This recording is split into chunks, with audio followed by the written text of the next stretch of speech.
Hello, everybody. Welcome back to On Defense, the only sports podcast that you're allowed to listen to. I am Scooter Van Gogh, and today I am so happy to be cheering for the future Super Bowl champion, Carolina Panthers. And with me, a man of the fandom that will beat in the Super Bowl, Roman Rubio. Man, that would be a day, wouldn't it? It's going to be a day. That would be a day. Dude, Andy Dalton beats Patrick Mahomes. It's like... Andy Dalton. Dude, Andy Dalton's going to be the next Eli Manning. Oh, my God. Everybody's going to think Andy He's Dalton gonna be the one from that stopping you from... from winning 2 Super Bowls. Yeah, or 3 Super Bowls, yeah. Wait, 3 Super Bowls? Haven't you won 3 Super Bowls? No, I'm saying like Andy Dalton's going to stop Patrick winning 2 certain Super Bowls like he did, Eli did Tom Brady. Yeah. He stopped 2 Super Bowls from happening. Yeah. But just one, probably. Did Probably Andy just stop one. you from another Super Bowl? What? No, Okay. just Eli. Eli stopped Tom Brady from 2. I'm just asking for one. Just I'm not going to put all that pressure on him. Just All right. one. Outside of that, Derrick Rose yesterday announced his retirement from the NBA. A man that, career could have been drastically different without those 2 gruesome knee injuries he suffered. But 15 years, hell of a career, and salute to the Chicago legend. Yeah, it is pretty crazy to think about how front-heavy his career was. Like, it was off to, like a Patrick Mahomes start first 2 seasons, but then he's injured for 2 seasons after that. Like, that's kind of crazy. I just remember that those Bull teams, him and Joakim Noah were pretty fucking good. Joakim Noah, Taj Gibson, Carlos Boozer, Luol Deng. Oh, yeah. They had, I think Kirk Hinrich was still on that team, early on. Like, I think he left shortly after that. But then they had young Jimmy Butler at one point. Oh yeah. I don't think he really shined that much there. Well, I think that's why he wanted to leave though too. Yeah, they did have Ben Gordon before they. Ben Gordon was my favorite players as a kid. Yeah, I fucking hated Ben Gordon. Because he played on the. Yeah, because he came to the Bobcats and fucking sucked. He was fucking draining threes over there in Chicago. Detroit, man, he was balling. Yeah, he comes to Charlotte and he fucking sucks. But yeah, we got a banger show today. Scooter's really excited to talk here for about 10-15 minutes straight about the Carolina Panthers. So we're going to talk some Chiefs, and we're going to talk, the rest of the league, and then maybe even some Caitlin Clark. Caitlin Clark. Yeah. Because, with her gone, the WNBA can just shut down now, right? I can't wait to see the ratings for, because this is the first round. Yeah. I can't wait to see the ratings for the second round and, the finals and how much they dropped off after they tried to keep her there, dude. They tried as hard as they could. But yeah, today's a great day. Panthers fan, once again. Winners. We're 1-2, same record as the Cowboys and the Ravens. So we're up there with some good teams. We're rocking and rolling, and it just feels good to be a part of a team that wasn't a total fucking shit show. For the first time since last time Andy Dalton started, our offense looked like an NFL offense that could actually move the ball and have big productive plays, which then led to a better run game, which then led to a better defense because they felt like they could actually do stuff. Got rest. They got some rest. They feel like that their stops matter, and Dave Canales is so handsome. One, yes, so very handsome, but also two, he's showing that maybe this was the right coaching hire, even if Rex Ryan wants to sit there. Rex Ryan sat there. I don't know if you listened to any of the Rex Ryan shit, but he sat there and basically said that he gives Dave Canales an F for coaching because he's giving up on Bryce. And it's like, bro, he didn't draft Bryce. And sure, he was there to maybe help fix Bryce. But if he's sitting there and he sees that Bryce isn't fixable, and this is the guy who supposedly fixed Geno and Baker, then clearly this guy knows something. And he fixed Geno too? Was he in Seattle? Yeah, he was in Seattle. Mm-hmm. Oh, nice. Yeah, the year that he the first year Geno was there. Mm-hmm. He was QB coach. Oh wow. Yep. So that's why they call him the quarterback whisperer, because he did that for Geno and Baker. I thought he was just a short quarterback whisperer with Baker Mayfield. Nope. He's the guy who got Geno Smith good again, or good for once. I mean, he's playing good this year. But that's what I'm saying. Geno, dude, I don't know if you remember, but Geno was great at West Virginia. Yeah, dude, he sucked ass on the Jets. Yeah, which I mean, hey, most people do. Jets, yeah, except Aaron. Aaron's looking pretty good, but 1 game, 2 games. Well, yeah, but he's probably the best quarterback they've had in a long, long time. Just like Andy Dalton's the best quarterback we've had in a long, long time. But it just makes me just believe that this team has taken those right steps after being kind of in purgatory for a while, because I'm seeing a coach that I hope how it worked out was went to Dave Tepper, our owner, who is one of the guys that is supposedly one of the reasons why Bryce is here, and we are so adamant on making sure Bryce works. And I hope he just went up to him, either told him that Bryce needs to sit to learn, or Bryce just isn't that guy. And that just shows me that there's a coach who's actually there to make the right football decisions and not just get a paycheck to be yes man to Dave Tepper's little GM fantasy that he wants to have. So his Jerry Jones fantasy. Yeah, but it's just so exciting because it seems like our system could work. Now, of course, we did beat the Raiders, who beat the Ravens. So they have also beat a good team, but we all know that the Raiders aren't necessarily the best team in the NFL. But it does feel good to get a dub, especially who would have guessed that we scored the most points out of any team last weekend. Did you really? Yeah, the Panthers scored the most points out of any team in the NFL last weekend. Did you really? Yeah. Let's see, 24, 22, 20, 34, 15, 26... 36, goddamn. Yeah, right?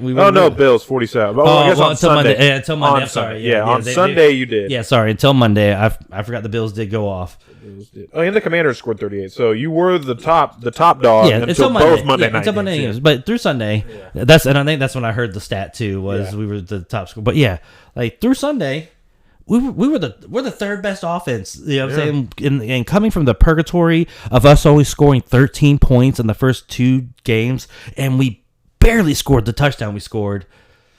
I'm loving it, dude. I'm having such a good time. I believe Andy Dalton will lead us to the Super Bowl. He is going to show everybody why you all fucking suck for talking shit about the Panthers, and and this is our year.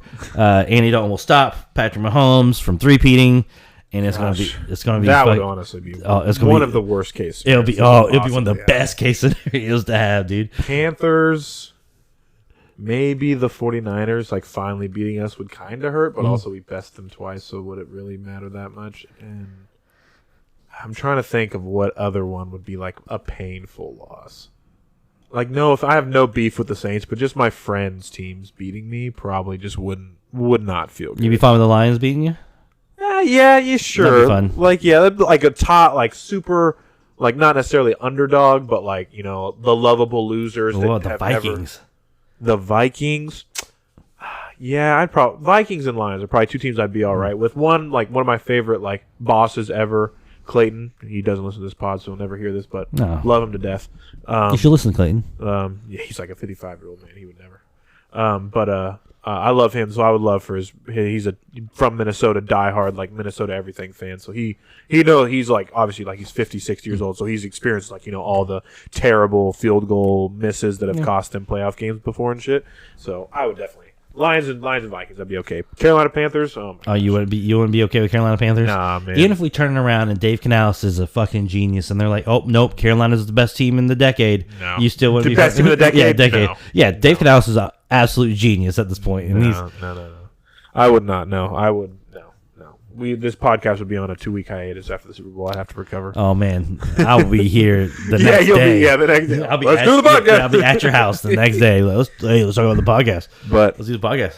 We'll play devil's advocate here a little bit and ask you a couple questions on this and just see what you think. So, what happens next week when Andy Dalton and the Carolina Panthers look like Bryce Young and the Carolina Panthers? I don't think that will ever happen. I don't think our offense will ever look as bad with Andy Dalton, or honestly, any quarterback that is a starting NFL quarterback. Okay. Or if Team Tim Tebow comes out of retirement, does he look better than Bryce Young? No. Let's be realistic. No. But most starting quarterbacks or even high caliber backup quarterbacks will. I think Bryce's inability to throw downfield and to see a lot of the middle of the field when the box is stacked makes it super hard for us to run any type of like deep game, which then just leads to people stacking the box, which then leads to our run game not working, and then Bryce just panicking and dumping it off and making terrible decisions. Andy Dalton is not scared to throw the ball down the field, and he can throw the ball down the field and actually make plays doing it. So I don't like, even if we do look bad, like we're still not a great team.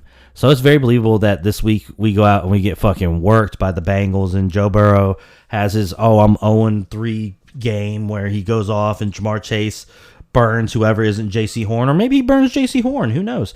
And who knows? T. Higgins comes back. I don't know. Who knows? If he does, like he does, and they blow us out or whatever. I still don't think we'll ever look. I don't think we'll ever look as bad as we did with Bryce. Bryce just makes it where NFL offense isn't doable. And you've watched those games that Bryce has played in. Yeah. And we are not running an NFL offense. And I don't know, man. It's hard to describe because I've never seen an offense be so bad, be like that before. And that's coming from somebody who's watched like Jimmy Clausen be our starting quarterback and like PJ Washington, right? PJ Washington, but at least PJ would throw it down the field. And that's the thing is like, that's like it's crazy PJ how Walker. Yeah, PJ Walker. Yeah, PJ Washington's our power forward that went to Dallas. Yeah.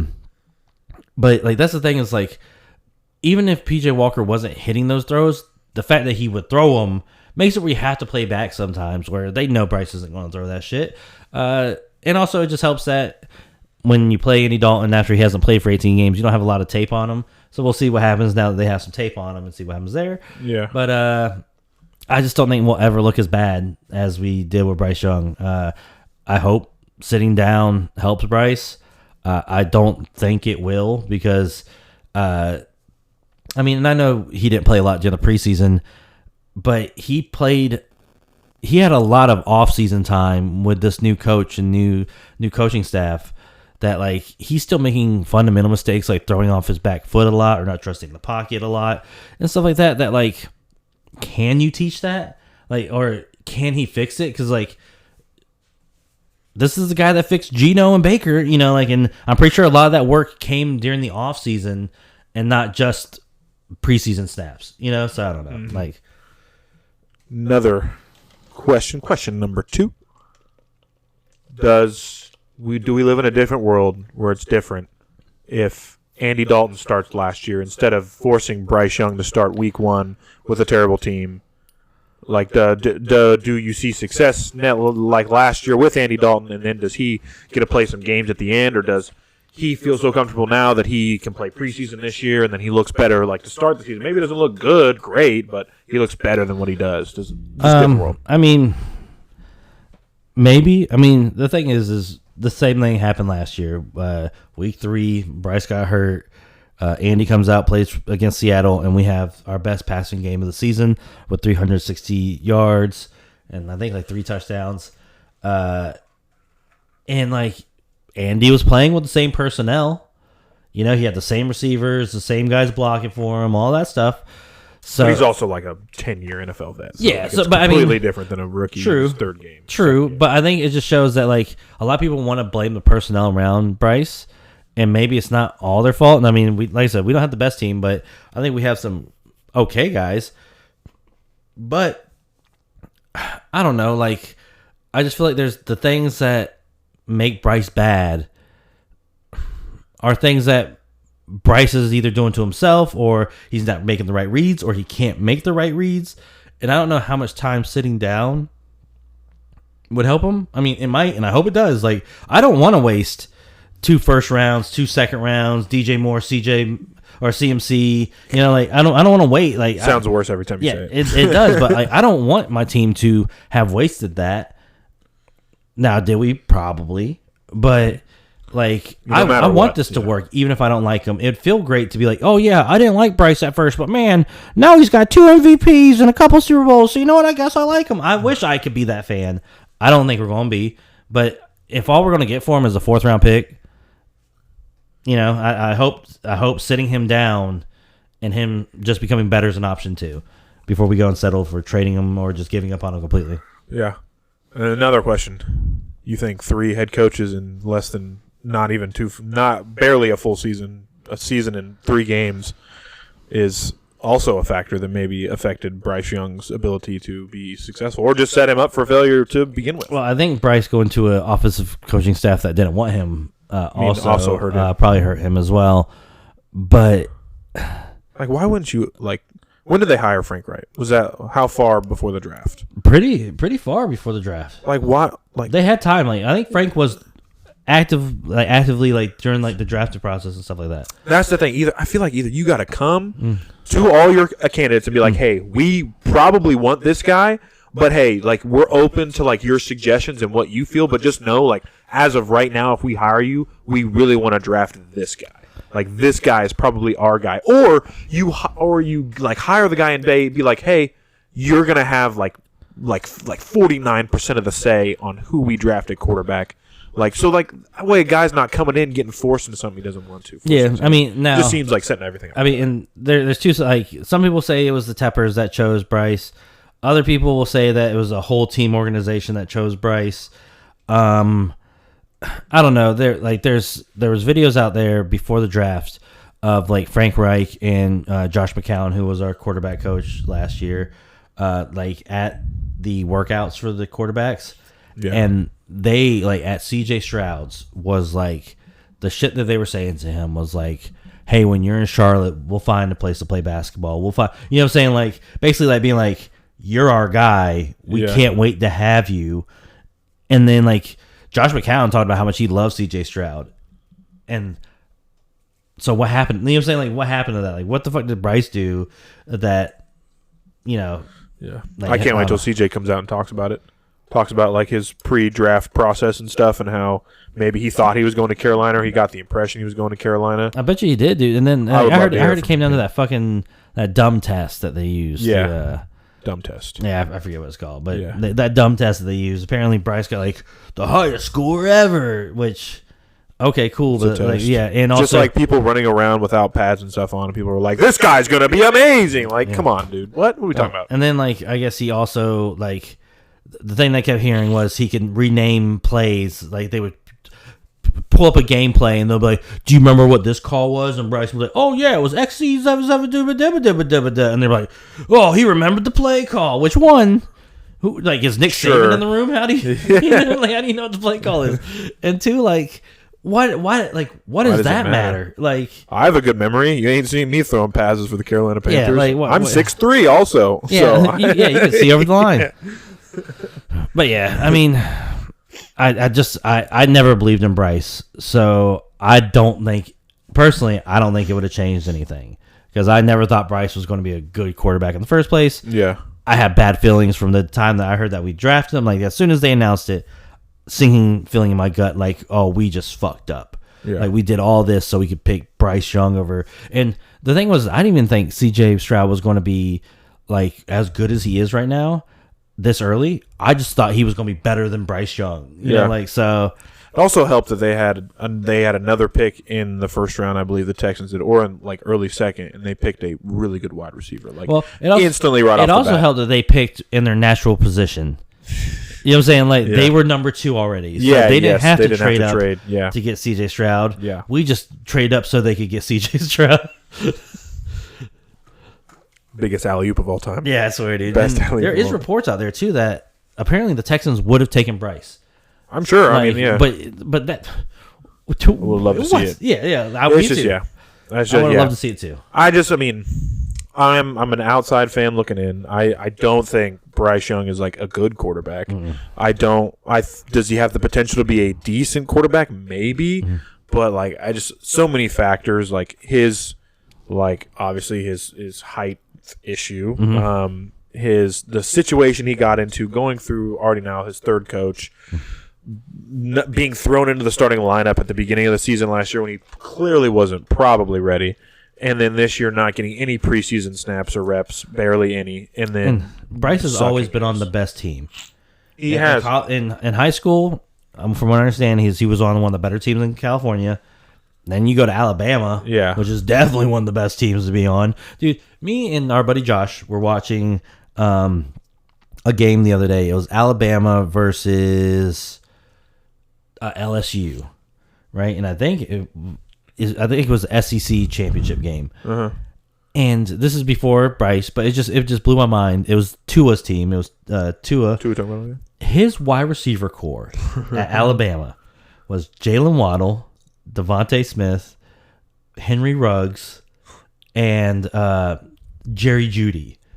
Were Tua's 4 wide receivers, and it's just like, that's why Bryce was good, because I can't remember who the hell. But like, that's why he was. That good. Was probably, you said it was Tua Tagovailoa was the it was Tua's team. Yeah, and like, And Tom Brady, I said this in like a interview of some sort about like what's different about like the league and college football and stuff. Now he's like, I came to Michigan and he's like, I learned a system. I learned like how to play quarterback in this system. He's like, people are now being brought on these like college teams and they're just like not learning a system. They're just like playing football with all these studs like on these big time teams. And they get to the NFL and it's like, you don't know the basics, brother. What's going on? It's like that's it. Like I feel like we look at all the Alabama quarterbacks like of recent like decades and let's look at also their running backs / receivers. How many of those quarterbacks have been successful versus how many wide receivers / running backs have become freaking studs? Alabama's had some studs. Wide receivers, stud running backs. The four that I just named there, Jerry Jeudy, even though Jerry Judy's the worst one, I mean, Henry Ruggs is the worst one. Yeah, I mean, of course, because but if he was in the league, he had potential. He probably would have been better than Jerry Jeudy. You know, so Jerry Judy's having a decent season this year. I forget who he's with, but I think it's the Browns. He's had a couple good plays or good situations. Yeah. And then running backs. I mean, like AJ McCarron. He was a backup quarterback in the NFL for like 6-7 years. Yeah. Tua Tagovailoa is the best like quarterback that Alabama has created in recent memory. If you don't count Jalen Hurts. If you don't count Jalen Hurts, he got benched for freaking Tua. So. But Tua's having now, he has not this is his issue, but like he has concussion problems. And then also before the concussion stuff, it was like, can this guy throw in cold weather? So it's like these Alabama quarterbacks get these studs and they look so good, but then you get them to the NFL on the worst teams because they were projected to go so high. And it's like, wow, Tua didn't become really good until he got Jalen Waddle, and Tyreek Hill, two of the fastest players. Yeah, when he got players that could get open and become, and in the fastest backfield in the NFL too, probably Achane and freaking Raheem Mostert. Which might also be why, like sometimes quarterbacks like Josh Allen and stuff like that. Wyoming, like you have to do everything. You have to do everything, and your wide receivers aren't 5-star wide receivers. Yeah, and you make the program. The program doesn't make you. Like that. That is a perfect example. I mean, that's just it's crazy. I mean, the time will tell. Apparently, it's possible the Panthers may bring Bryce Young back sometime this season. I don't see that happening if we're out of the playoff contention. I think that they'll bring Bryce Young back. I think that's a good time too because there's no expectations. You come in, you learn, you make mistakes. Just like let's say you guys get eliminated like week 13, just play him the rest of the season. If he fucking sucks, he's done. Let it go. Well, I think you play him unless he comes out and play dude. You can't come out and play the way we were playing the first 2 weeks of the season. And let's say week 13 we throw him out there and that's how we look immediately again. Fuck it. Just take him out, put Andy back in. We'll finish the season respectfully. Get a 6th round pick from him. Yeah, because like I said, you can't.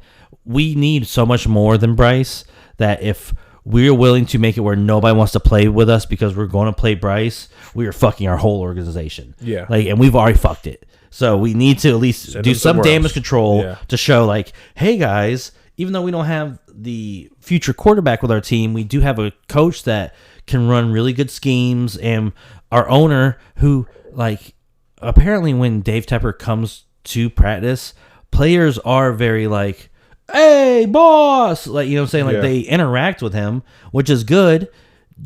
And I'm fine with that, Dave. Just be that guy. Yeah. Be the boss that shows up to work. Be the cool uncle that everyone wants to talk to. And that's cool as long as you're not the one making the decisions at the end. Yeah. Cool. I'm fine with you being there and being present at the team that you spent billions of dollars for. Yeah. Just don't be the one that's making the decisions for the team that you spent. You know what I'm saying? But yeah. It just sucks. Yeah. That Bryce sucks. But it's great that Andy's the best fucking quarterback of all time. Please take down the Bengals this week. Yeah. Gosh, that'd be so cool. Being 2-2 would be awesome. But now, enough talk about the teams that the NFL doesn't like. Let's go to the NFL's favorite team. Yeah. Roger Goodell's favorite Daddy team. Rogers' favorite Daddy team. Rogers' favorite team, the Kansas City Chiefs. Another nail biter this week, ladies and gentlemen. Yeah. Thanks to the referees. Yeah, thanks to the referees. I'm so glad I went on that tangent last week about how calls and no calls don't decide games, because perfect intro into this game. Let's talk about it, right? Very controversial, rightfully so.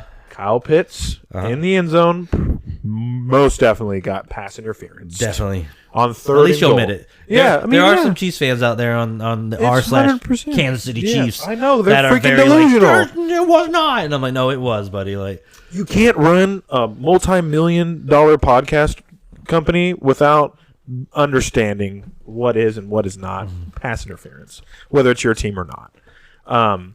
Clear pass interference. Everyone wants to say it cost the Falcons the game. No, it changed how the game may have possibly ended. It still could have ended with them losing. I mean, it could have. Let's talk about it. Let's talk about it. I will say this, because a lot of people are. It's not only the pass interference call that wasn't called this week. And it was a pass interference that was called the week before. I will, to be clear, both were pass interference. Both were pass interference. It just sucks for you guys that, and it doesn't suck because it doesn't. 3-0, baby. 3-0, baby. Yeah, but what it like just for like creates the illusion. Yes, it creates the storyline. It's only getting called for you guys. Yeah.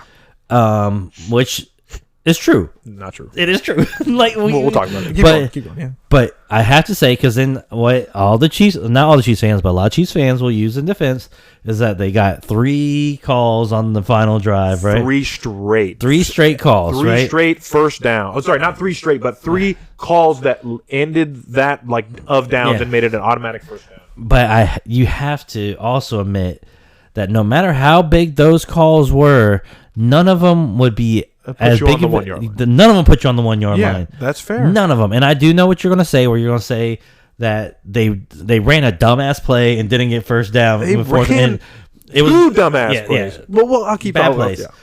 But there's such a difference. I feel like on offensive line, like mentality when you're on the 1 fucking yard line. You know what I'm saying? Like, so I don't know, man. Like, would it have been different? Maybe. Or maybe y'all just stuff them again and then they get stuffed. Maybe, yeah. Which it's another possibility. Which just makes y'all look better. Yeah. So I wish that's how it would have been without them not calling or, the pass interference. But also, every pass interference should be called. But not every pass interference is called. Like, every holding's called. Like, not every illegal hands to the face is called. But when they make sure that it's called for you guys in clutch situations. Because we get it missed too, but it's just, it doesn't get amplified because everyone wants us to lose or they're fine with us not getting the calls. Like, that's what it is. It's like, yeah, it didn't happen on the last play or the third and goal that would have made it on the 1, but we still do get non-passenger. All right, let me take you back, right? Take you back to last year, right? We're having a tough time, right? The Chiefs are not looking good. No, people are like, good. People are like, wow, this team can't catch a football. Green Bay Packers come to town, right? Last play of the game, right? Not last play of the game, but like we're losing and we need to drive the ball down the field to win the game. The ball goes to the most controversial wide receiver in Chiefs history, Marquez Valdez-Scantling. Down the field it goes. Green Bay Packers guy tackles him from behind, gets on his back and stops before the ball even gets there. No flag. Game over. Was it catchable? Yes, it was catchable. It was right at fucking MVS. Oh, man. You want me to pull? I wish we had video right now. I'd show everyone the fucking play. I'll show Skylar after the pod, but I just don't know if the ball was catchable. The ball was 100% catchable because it's Patrick Mahomes. The ball has to be catchable. The ball was catchable. But he couldn't catch it because the Green Bay Packer was on his back. No play call, no pass interference call, game's over. Were people crying that the Chiefs got robbed of the game? Yeah, probably. Not me, because we play like freaking ass. Like, you can't. I bet you a lot of people were whining that you got. No, yeah, like I said, I'm sure a lot of people were, and that's fine. Rightfully so. Like, people have the right to be mad when calls aren't made that should be called.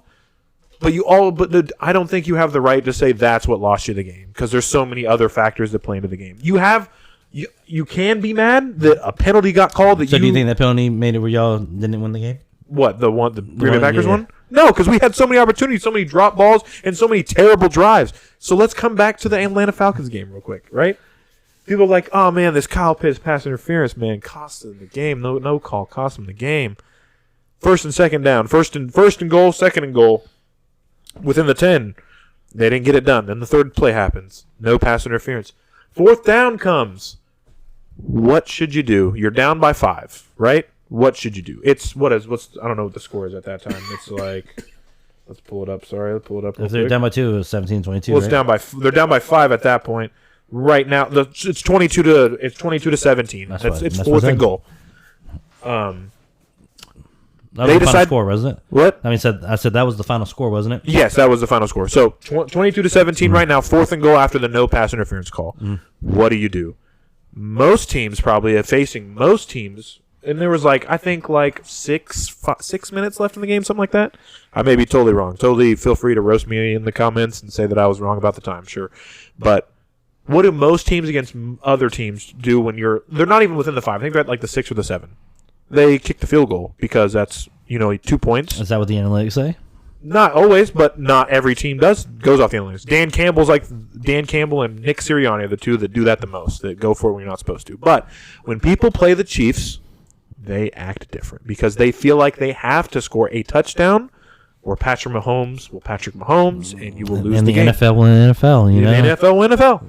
So instead of kicking the field goal and going down by 2, they go for it on 4th down. They don't get it. Turnover on downs. We get the ball back. Guess what the Falcons do after that? They stop us. We have to punt the ball because that's a smart. We're not even past our 50. We have to punt the ball. What happens if you kick the field goal there and we have to go 3 and out, or we have to punt it? Then all you need is a field goal and the game's over. Yeah, but also maybe y'all play different. Exactly. No. That's the thing. That's why that pass interference call doesn't decide the game, because there's other decisions you have to make after that also affect the outcome of the game. Their drive to win the game, still only down by 5. They got the ball back, only down by 5. Yeah, 3 penalties that got them automatic first down. Sure, whatever. Get past that.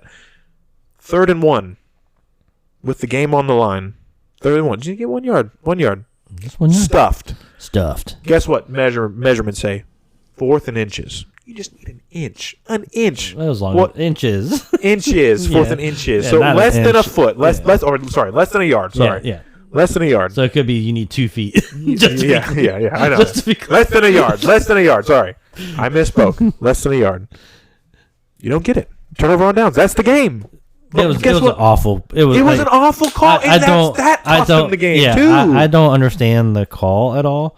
It was a weird. You get that conversion, and you have a new fresh set of downs to try and score a touchdown. They're at the 30-yard line at that point. It was a weird sweep, but handoff sweep. Yeah, and they had 2 down in the backfield, and all game, y'all had been because the whole time I was hearing the commentators be like, the Falcons love to run the outside zone run game. So, and y'all were stuffing it. We stuffed Derrick Henry week. We are an elite run defense. Why would you run that play when you've been and I'm not saying running with Bijan Robinson was the wrong call. Oh yeah. But you just let him you give it to him 5 yards behind the line, and you let that motherfucker run straight into that line, and let his momentum and shit take. But also, or try a quick little pass. Yeah. What you paying Kirk Cousins for? Yeah. Not to throw the ball on 3rd and 1 or 4th and inches to try and keep your drive alive. I know it's the 3rd game of the year, overreaction, but you pay this quarterback a shit ton of money for a reason. Let this guy make a play for you to try to win the game, because, like I said, they're at the 30-yard line. They get the first down, fresh set of downs. You've got 2 more fresh set of downs to try and get in the end zone again. Also, and that's the game if you do it. Also, for me, my plan if I was an offensive coordinator in the NFL, Bijan Robinson, who's arguably one of the best young running backs in the league, and you have Kyle Pitts, who controversial tight end, but he just arguably is a great athlete. Yes, he can't get separation. It seems is what a lot of people are criticizing him for right now. First few weeks in, is he's really having trouble. But you can't run a little quick pass option where you have both of those guys on the same side, where you dump it off to either Bijan, or if they come up to play Bijan, hopefully Kyle Pitts is right there. Yeah. Kyle Pitts has been kind of a disappointment. He's that guy who every year I feel is going to have a freak. Finally, freak you season, think and then he's always just mid. Yeah. He's always but for as good as he was in college, and as good as I think Brock Bowers seems like he's out there having a better season. But he's more of a George Kittle type guy where he impacts the game more than just catching the ball. But he's been catching the ball. He's been catching the ball. But again, I rightfully so. You deserve to be mad that a penalty wasn't called. That's totally fine. My also big thing that I said last week: you can't be mad at the refs for making the right call. We can't be mad at the refs for that because that's what they're supposed to do. That's why everyone's mad right now is because they didn't make the right call near the end of the game. Yeah, be mad at it, but it didn't cost you the game. You could have kicked a field goal, stopped us because we only had 22 points that whole game, and we've been struggling for the first 3 weeks to get touchdowns. You stop us, and then you get the ball, and all you need is a field goal with Young Ho. Young something Ho. Yeah, Young Ho. Great kicker. Yeah, Young Ho Koo, that's what it was. Yeah. I forgot his last name, but that's my fantasy kicker. I love him. But yeah. Enough. I don't need to rant about that anymore. Sorry, Roger Goodell loves us more than you guys. Sorry, we're his favorite. Suck it up. 3-peat incoming. Until he's decided that he wanted the Panthers. Yeah, he's got a soft spot for juniors. Yeah, he's got soft spot for us. Hell yeah. But also just a little fun football story that happened this week. UNLV starting quarterback leaving UNLV. I did want to talk to you about that over NIL problems. Yeah. Which now has started a whole thing where, because it's kind of unregulated how the NIL stuff works. So now, like, people are starting to get into that whole, like, this is what's breaking the game and stuff like that. Do you know, like, what happened? Yeah, apparently, like, an assistant coach said he was going to get, like, $100K. Yeah. For transferring from the school that he was at to UNLV. Yeah. And he did not follow through with that. 3 weeks in, apparently hasn't followed through. They only gave him $3,000. Oh, I didn't know they gave him money. For moving costs. Oh, yeah, that's... Yeah. Oh. Yeah, but it was $100,000 that was promised. Yeah. Yeah. And, I mean, how do you feel about it? Well, I mean, so the thing is it probably does need to be regulated, first off. The NIL stuff probably needs to have, like, an NIL board or whatever. But, I mean... I feel like they just ruined it. If the NCAA got an NIL board, I feel like it would just be ruined. Yeah, probably. But also, like, that's fucked up, UNLV. Fucked up. If you promise this kid $100,000 to come to your school and you're not doing it anymore, then... And then also somebody else left. Running back, but it was because he wasn't NIL related. Yeah. He tweeted about it today. He said not NIL related. It was about how much he was being used. Even though he's like the fourth rusher on the team, he thought he was going to be used more. Yeah. And he was not happy with the touches and stuff he was getting, so he is transferring and going to go somewhere else. Then the linebacker from UNLV tweeted about time, like basically saying like, kick rocks, kid. Like, for the quarterback? Yeah. And then basically was like, let's keep it moving. Like, let's go. Like, that's so crazy. Yeah, 3-0, about to be. They're very close to a top 25. But he hasn't been doing. I don't know if you've seen his stats, but I haven't. No, he's thrown he threw like 80 yards one game and 90 something yards another game. Then he had like a 200-yard game in between, but like he hasn't been like lighting it up either. Yeah. So I mean, I'm on the side of the dude. Like, $100K is life changing. If you were promised $100,000 to transfer to leave a school. Yeah, you should get paid that money because you don't know. Like, we don't know if maybe he had $50K elsewhere, and he was like, "This is $100K. I got to take this." But like $100K for a college quarterback that's probably not going to go pro. Yeah, because it's like 90 something quarterbacks that are in the NFL right now. Yeah, like that have spots on rosters. Like you that's life changing money for a guy that's trying to go through college. Yeah. And pay for that. So he is 100% in the right to not do that. Yeah. Effed up for that assistant coach to promise that and not follow through with that. Whether he got the okay from the team or not, I don't really care. Like, you promised that. It's just dirt. Like, there has to be, like, it can't be that coaches can just say a number. True. And then be like, yep, I said that number, but now that you're here. True. No, so there has to be some sort of rules or regulation. Like, not saying the NCAA gets hold of it, but like, hey, if a student transfers with the intent of there has to be a signing of some like, you know what I'm saying? Like, they sign a letter of intent or something, right? In this letter of intent, like, hey, I was promised $100K, I should get $100K. I'll get $100. Yeah. Don't know if it works like that, but but like that should. I mean, but also you probably hire an agent. Like, and that sucks that that we're having a bunch of agents in college sports now, but that's probably what this is going to lead to is now kids will hire agents that will now make the deals for the, you know what I'm saying? Like, I'm sure. Yeah. So, but on to actual real athletes, not college athletes. Yeah. Fuck the Jayhawks for sucking ass. Sorry. I had to let that out. Oh, yeah, dude. We got fucking... If you want to talk about sucking ass, dude, Carolina got worked this past weekend. Yeah, paid what? You paid like a... $500,000. To get your ass whooped? Yeah, 70-50. Yeah. What? Yeah. My team you pay and they drop 70. 70. It's like a college basketball score. Like, yeah, they had 56 in the first half. Jesus. Yeah, dude. It was watching that game was like... When JMU was kicking our ass, I was like, yeah, this is how I run in NCAA. Like, when I'm up by a lot, like, they were just taking big plays, doing dumb shit, it working out, getting interceptions, just like pick sixes. Like, it was just like, everything was like, yep, nope, that's how I do it in NCAA. Wow. Like, So good for them for coming to kick ass. But good for them. Hopefully Mac Brown gets fired. I'm tired of that. I don't think he can coach the kids nowadays. Coach the kids, but NFL news. I mean, real surprising stuff happening in the NFL now. We've got 3 teams that I don't think a lot of people expected to be undefeated. We got the Pittsburgh Steelers, which in that division definitely didn't expect them. I think I still picked them to make the playoffs. How shitty they were talking about the Steelers before the season. Definitely didn't see that. They were talking about them with Russell Wilson as their quarterback. Now they have their backup quarterback and they're 3-0. Who knows if even so? That's the other thing is who knows if they even start Russ because Russ is only costing them like $700 and something thousand. Yeah, I wouldn't. So, and then the other thing is like, do they trade Russ? Does Russ go to the Carolina Panthers? Miami.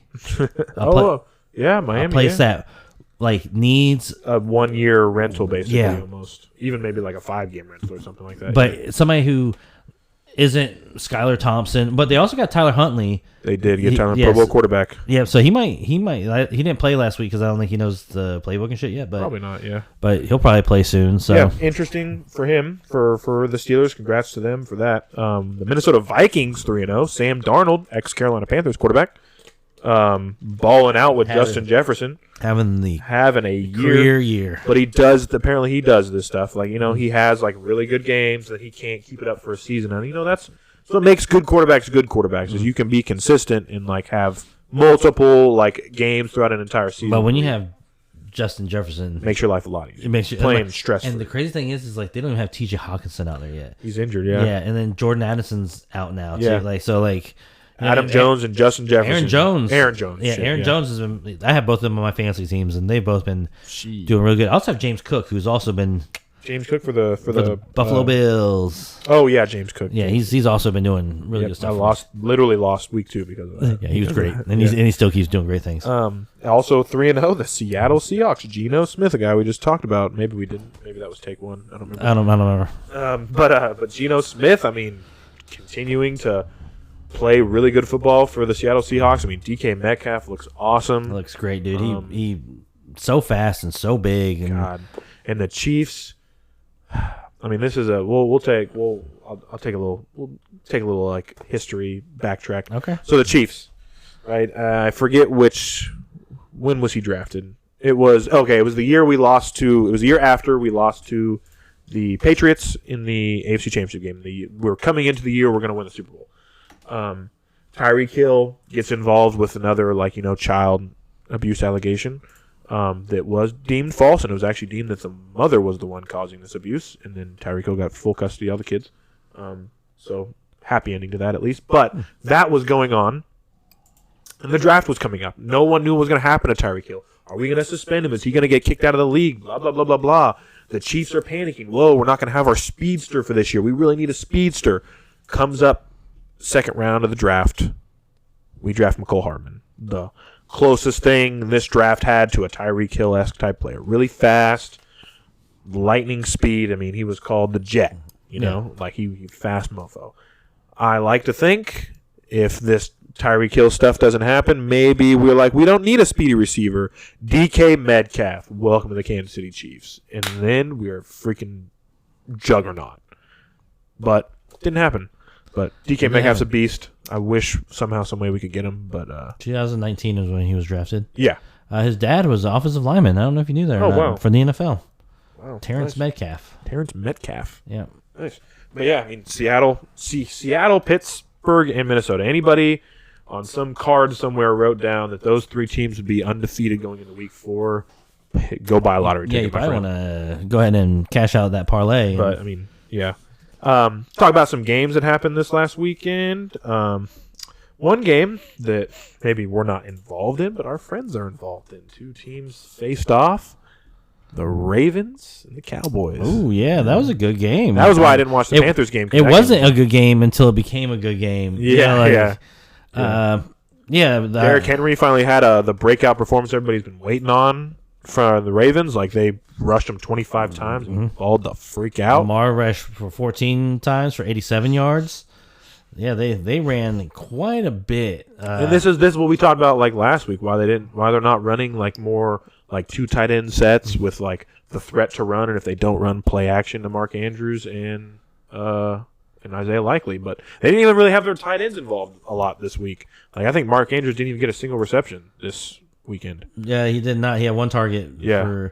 Likely had one reception for 4 yards. Yeah, they literally didn't, they threw the ball 12 times. They threw the ball 15 times. Oh, 15 times. Completed it 12 times. Hey, great percentage by Lamar. Great percentage by Lamar. 182 yards, a touchdown, and they also had 87 yards rushing. Yeah. Dak threw for 51 times. That's a lot of times. Damn. That's 28 to 51 for 379 yards and 2 TDs. 2 TDs, not bad. Lamar was the higher rated passer, and he ran more. I'm about to say he only threw 15 times. I mean, I'm sure. But 12 out of 15, though. Yeah. I mean, 51 as opposed to 51, 35 pass difference. Like, what are we talking about? so this is the thing, though, is if we just go off the average numbers here. Yeah. Lamar would have done the same amount of yards if he would have kept the same passing percentage and stuff. Yeah, in 30 pass attempts. Very unlikely. Oh, okay, yeah. 30, yeah. Yeah, so if he would have thrown for 24 out of 30 and he would have had 360 yards. That's asking a lot of Lamar.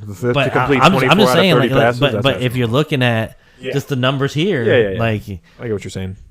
Not looking good for the Cowboys, who are 1-2 and going. They're going to go play I think a team that's kind of getting slept on right now. But the Giants, dude. I know they're not good, but they're coming off of a gallant victory. Yeah, and a real close loss. A close loss where the other team didn't score any touchdowns and won. Was that 7 kicks? Yeah, the Commanders didn't score a single touchdown. I don't think. Oh yeah, 7. Yeah. So, but you got to think about that. Like, you literally kept them out of the end zone. Yeah. All game. Yeah. So I feel like you're kind of feeling good about yourself right now. Great example right there to the Falcons, though, to kick field goals and you might win the game instead of going for it on 4th down. It's a great example right there. You're playing 2 different teams there. Exactly. I know people act different. I know people act different when they play certain teams. But I think last week was a great win for the Giants, but I also like the Ravens being 0-2 going in to play Dallas, played with what clearly looked like desperation. Like, they were like, this is what gets us wins, and we're not going to shy away from it whatsoever. We're going to run the absolute out of you. And that's what they do. That's what they should do every game. But that was a desperation game, and you could tell, I could just sense the vibe. Even though the 4th quarter it got close because the Ravens about to Ravens and blow the game, but the whole game they were like, "What's up? What's up?" Just punching him in the face. "What's up, dog? What's up?" Derrick Henry's like, "Hey, stiff arm, fuck." Like they played with desperation, and they showed the desperation, and still barely got the win. But this is definitely a big game for the Cowboys. Like, their run defense has not been, their defense in general, I think, has not been the best. They also obviously just faced the Saints the week before the Ravens and got fucking throttled. But it's a big game.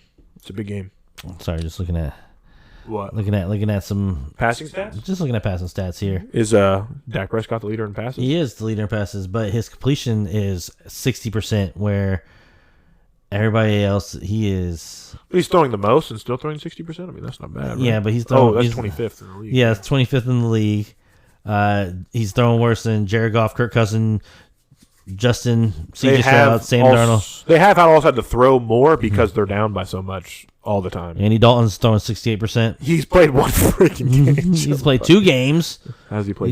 He's played 2 games. You guys were getting blown out so bad by the Saints. Probably. And that's why you are lucky that he only has 159 yards per game, because if not, he'd be out there killing it right now. But that's going to be an interesting game tonight that I'm excited to tune in and half-ass watch while I play 2K. Look, Gardner Minshew's throwing at 73% completion percentage. Yeah, that Baker 74. Dumping it off every time.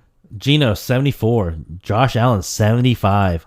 Jaden, look at Jaden over here with 80% completion. Yeah, I was going to talk about that, but first, before we talk about that, I'm only a man, Scooter. I'm only a man. I make mistakes. I say things that maybe aren't the right things to say. Okay. And I'm man enough to admit that Dude, this I is was so nice. I was wrong. I'm never wrong. But I was wrong. Oh. Trevor Lawrence is not the number 6 quarterback. Oh, no. I'm so wrong. Oh, no. I am proud to admit that I'll drastically drop. You know what? Ooh. I'm just, it's. Trevor, man, yeah, he's throwing 52% right now. 53, I'll be nice. I'll round up. 53%. He has 2 touchdowns, only 1 interception, so it's not like he's throwing a lot of picks. He has 2 touchdowns in 3 weeks. Come on, man. He's better than Bryce. I know, but like I'm man enough to admit I'm not.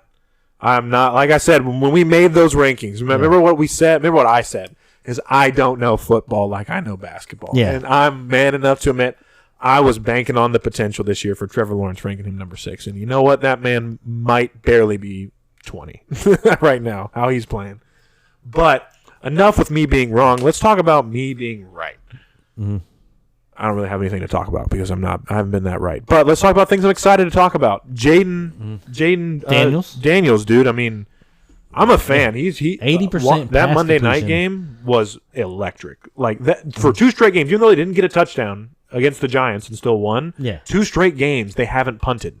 Yeah. They scored on every single drive he's been a part of in both of those games. That's insane. Like he is number 4 right now. He is tied for number 4 in rating and QB rating. He's 1 game, dude. It's 1 game. You need to relax. Number 2 in the league, baby, is Andy Dalton. You need to 120 relax. rating, and then number 1 is Josh Allen. Yeah, Josh Allen's also been but Sam Darnold and Derek Carr, who everybody was saying was MVP after the first 2 games of the Josh season. Allen's officially MVP right now. Like if we want to do like week by week MVPs right now, Josh Allen's MVP. Look at this. Skylar Thompson and Tua are 78.7 for Skylar Thompson and 78.9 for Tua. Both played 2 games. They both played 2 games. Why are they not that good anymore? I don't know. And then, oh God, way down here with 44%, big old shitter, Bryce Young. Bryce Young. But Jaden Daniels. I mean, he's looking like the best quarterback right now of the draft class. Obviously, 3 weeks in, so a little bit of an overreaction or a little overestimation. But man, I mean, that Monday night game against the Bengals, talk about like I said, the Ravens were playing desperate against the Cowboys. Like the Bengals were playing desperate against the Commanders, and the Commanders still came out on top because Jaden Daniels was balling. Josh Allen also balling, dude, looking like a freaking beast out there. As a fantasy owner of Josh Allen, I'm happy to see it. Thank you, Josh. Appreciate you.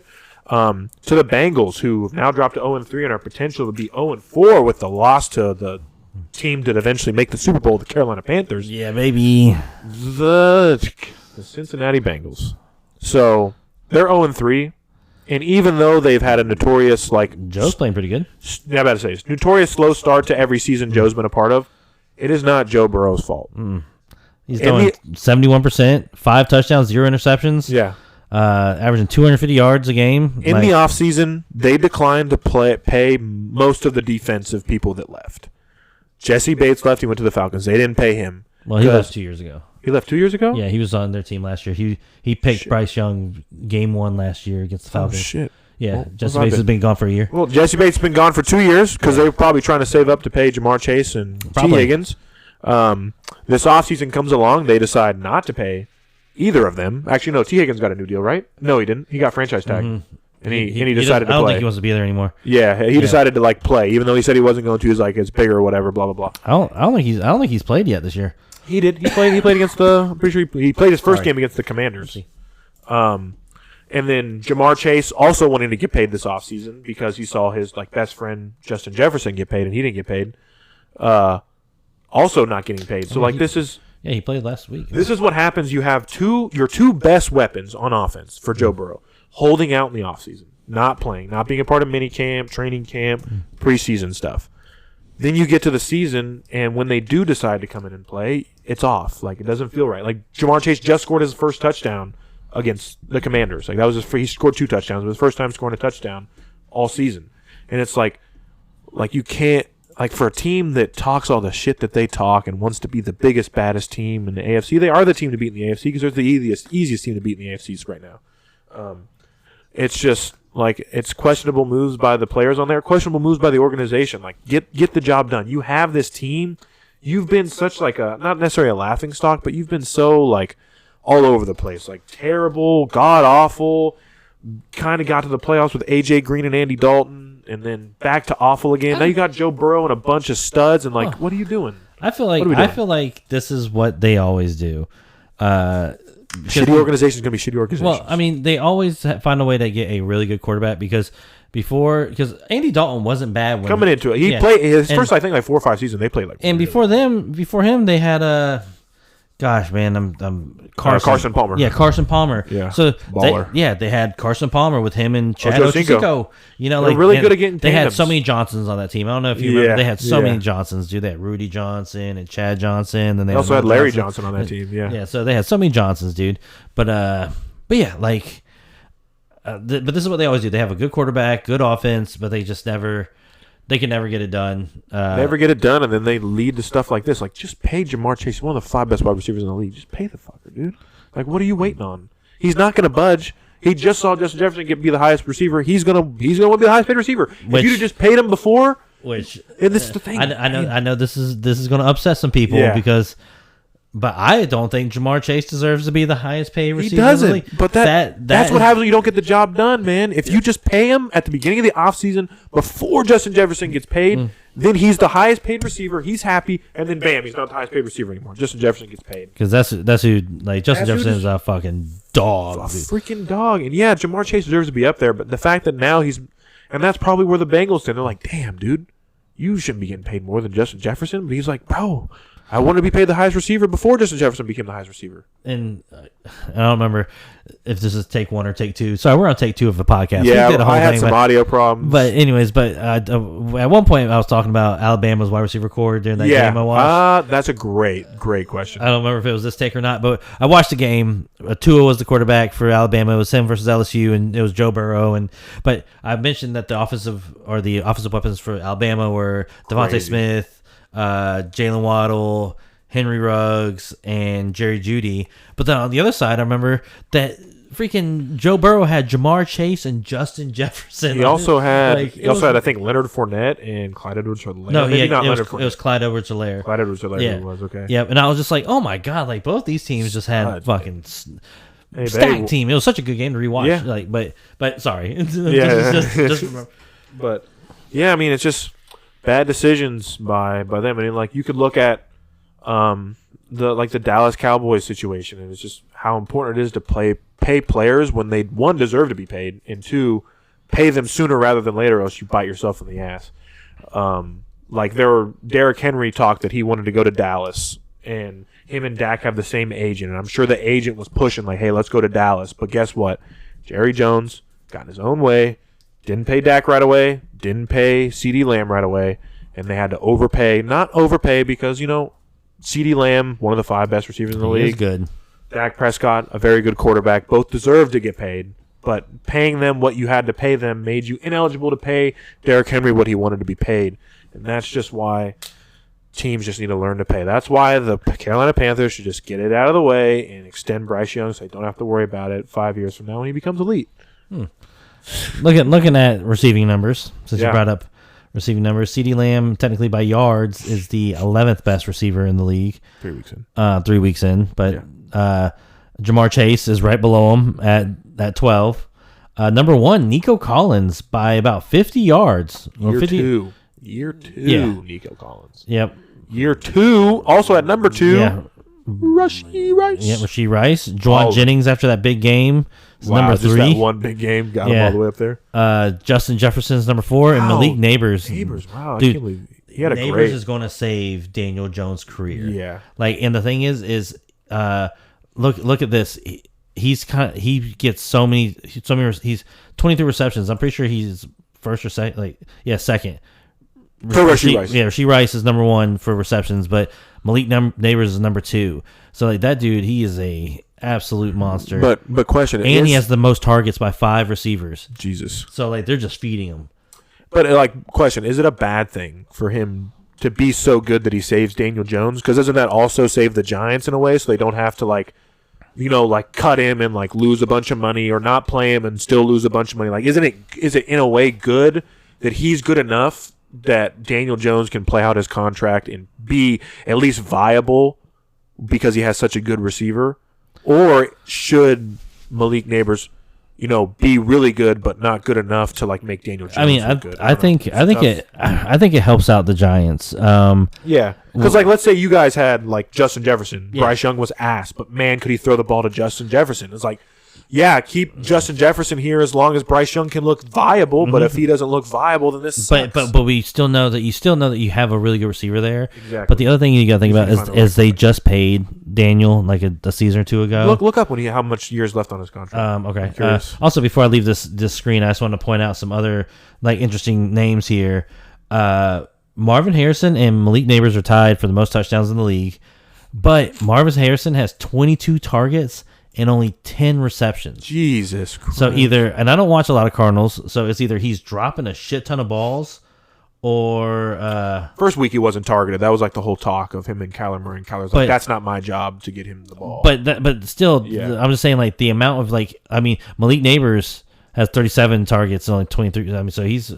But I can see that being a Daniel Jones thing where it's just getting overthrown or whatever. Yeah. Stephon Diggs, 20 receptions on 24 targets. You throw it to him, he's catching it. Same thing with Chris Godwin, 21 receptions on 25 targets. Yeah, Chris Godwin, dude, sucks that he's like basically been with Mike Evans his whole career because he kind of he's like a really good receiver. He gets overshadowed. Right now he has the most tied for the most touchdowns in the league. But nice. Also that's got to be a blessing too because you don't have everybody looking at you all the time. Yeah. What did I look up? Daniel Jones. Daniel Jones contract. I'm not looking at my phone. Roman has these lights on his keys that they just do something. Looking at him when he presses a button on my keyboard, it like pulsates like through the rest of the keyboard, and I just can't do it. So bad, so funny. All right, let's see here. He signed a contract in 4 years, $160 million, which isn't. It's like awful. $20 million less than Kirk Cousins. So yeah. It's not. Let's see here. When did it say that he's a free agent in 2027? So he's got 3 years left? Yeah. 2025 free agency, 2026. Yeah, so 2024 was the first year that they're paying him this contract. Yeah. So, you just signed this guy to the contract.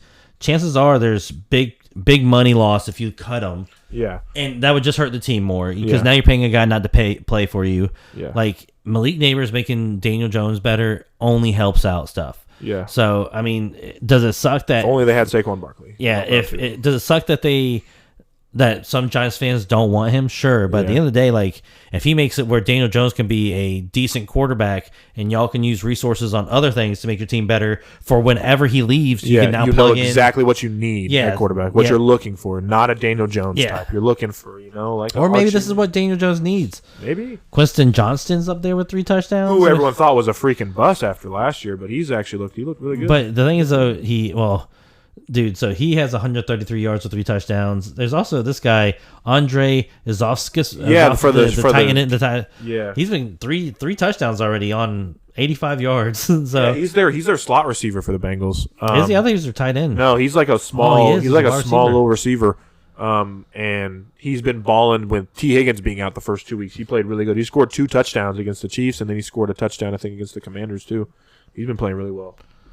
But yeah, they got another baller, so yeah, hopefully they lose a couple, so they don't have all of them. But yeah, pretty interesting. Week 4 predictions. Any I know you say you got the Dallas Cowboys on upset alert. I have the Cowboys on upset alert. I think that the Giants are feeling themselves right now. They have a new superstar. New Odell Beckham is in the arena, and I just feel like they're gonna keep rolling, especially since it's home.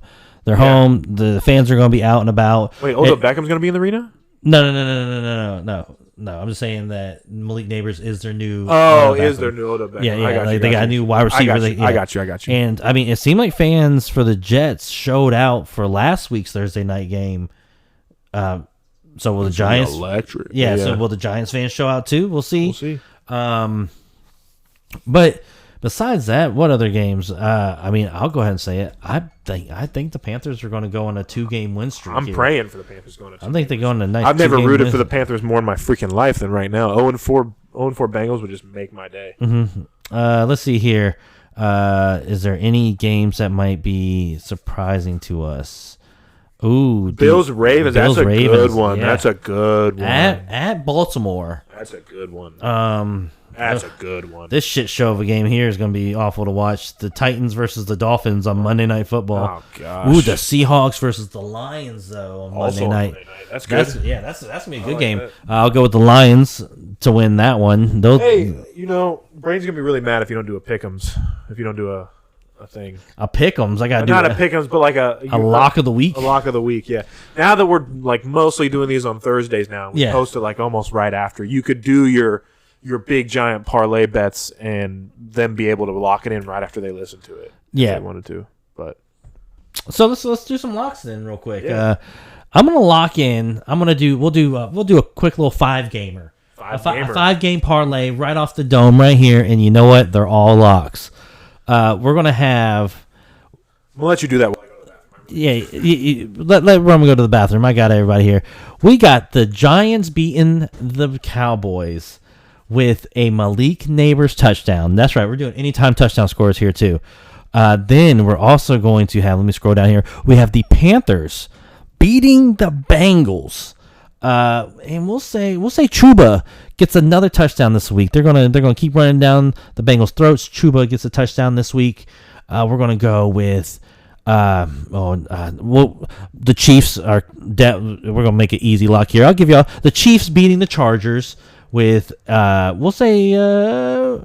I think J.K. Dobbins still scores a touchdown though. So it'll be the Chiefs beating the Chargers with a J.K. Dobbins anytime to score a touchdown. Then we'll do both Monday night games. We'll have, I'll say the Titans. The Titans are actually going to come and get their first win of the season against the Dolphins with a. We're still going to say we'll say Tyreek Hill scores that game. God, and freaking better. And then for the last Monday night game, we'll have the Lions handing the Seahawks their first loss of the season with a Jahmyr Gibbs touchdown. So make sure you lock that all in. That was you asked for this. You asked for it, Braden. Remember, it's the Lions over the Seahawks with Jahmyr Gibbs. We have the Titans over the Dolphins with a Tyreek touchdown. We have the Chiefs over the Chargers with a J.K. Dobbins touchdown. Yep. We have the Panthers over the Bengals with a Chuba Hubbard touchdown. And then we also have the Giants over the Cowboys with a Malik Neighbors touchdown. Those are my locks of the week. Locks of the week. Click, click, click, click. That's a lock clicking. Lock it in. One more thing before we wrap this up. The WNBA season has officially ended. Caitlin Clark got eliminated from the playoffs. As hard as the WNBA tried to keep her in, she got eliminated. So that season's officially over. Nobody's going to watch the league anymore because the Shining Star is gone. Shout out to her for being the unanimous Rookie of the Year. I know we barely talked about it throughout the whole season, but I know we initially talked about it. Skylar was concerned of her production at the beginning of the season. Yeah, she turned it around. She did. She turned it around big. She also got lucky that Angel Reese got hurt because she was gonna miss and rebound her way to the top, baby. I want to shout out our personal and our own very own Angel Reese and our rec team. Shout out Braden. Braden's the Angel Reese now. I just wanted to but yeah. So yeah, Caitlin, the WNBA season's officially over, even though there's 2 rounds left to decide the champion. But no one cares now that Caitlin Clark's gone. Yeah, I guess the Sun will win. Don't they always win? The Suns? Yeah, the Connecticut Sun. No, is that their name? Is that their name? The Las Vegas Aces are, I think, back to back. Are they? Champions right now. Like they're going for a third. Well, I'm taking whatever team knocked out Caitlin Clark, which I think was the Sun, right? Yep, the Connecticut Sun. They called the Sun. Right? Yep. See, the Connecticut Sun. There they are. They were 28-12. They're going against the Minnesota Lynx. I don't know if any of that matters. It doesn't because Caitlin Clark's out of the league. Yeah. It doesn't matter. Oh, my mic went out again. Frick you. Uh-oh. How did it go out? I'm not doing anything. What am I doing? Did it just go out? Yeah, I just looked up there and then I saw it. Oh, no. Is it that? Maybe it was when... No. This is plugged in all the way. Maybe it was when you got up. I'm plugging it back in. I did. I'm plugging it back in real quick. Sorry, everybody. Hey, this is live. We're doing this live right now. Issues live. You can hear me from a distance. Oh, nope. Hey, I'm back. Hey. Look at that. He's back. All right. Sorry. I guess this is what happened when I recorded my other podcast and broke my freaking arm. We're learning, everybody. We're learning every day. We are perfect about sports, but we're new to podcasting. Okay, and except my Trevor Lawrence take, that was terrible. Yeah, sorry. Hey, and both of our takes were pretty terrible this past week, but I would say that the NFL helped make mine wrong. Oh yeah, our bold predictions of the week. Yeah, my bold predictions of the week. And I'm dumb, and I literally told Skylar before. I told Scooter before we started that. I was like, we have to pick Sunday games. I was like, it has to be Sunday games because of bold prediction on a Sunday. And I did not know there was 2 Monday night games. I saw the Bengals Commanders. I was like, that's the Monday night game. So I chose the freaking. But be on the lookout for more bold predictions. Yep, every single week. And then, hey, I want you all to give us your bold predictions too. It can't just be us. So when we tweet it out, feel free to drop your bold predictions down below as well. We want to hear it from you, whether it's terrible or really good. Maybe eventually you find our way onto our podcast because you're so elite at predictions. The Panthers are going to drop 50 this week. Okay. Bold prediction. Bold prediction. Now we're just saying freaking nonsense. It's got to be bold, Roman. Now we're just saying I don't want to do... Oh, okay. I think Patrick Mahomes will complete a pass. That's pretty bold. Is that the type of bold prediction you want? But yeah, take a look out for that. We've been pretty, out there on social media. Our account even got roasted the other day by a Chiefs fan. That was pretty funny to see. Yeah. Fuck Chiefs fans. Yeah, Chiefs fans. Those guys suck. They suck. They're top of the world, with their Super Bowls, and they're rooting for Boston Celtics. Okay, that sounded a little personal.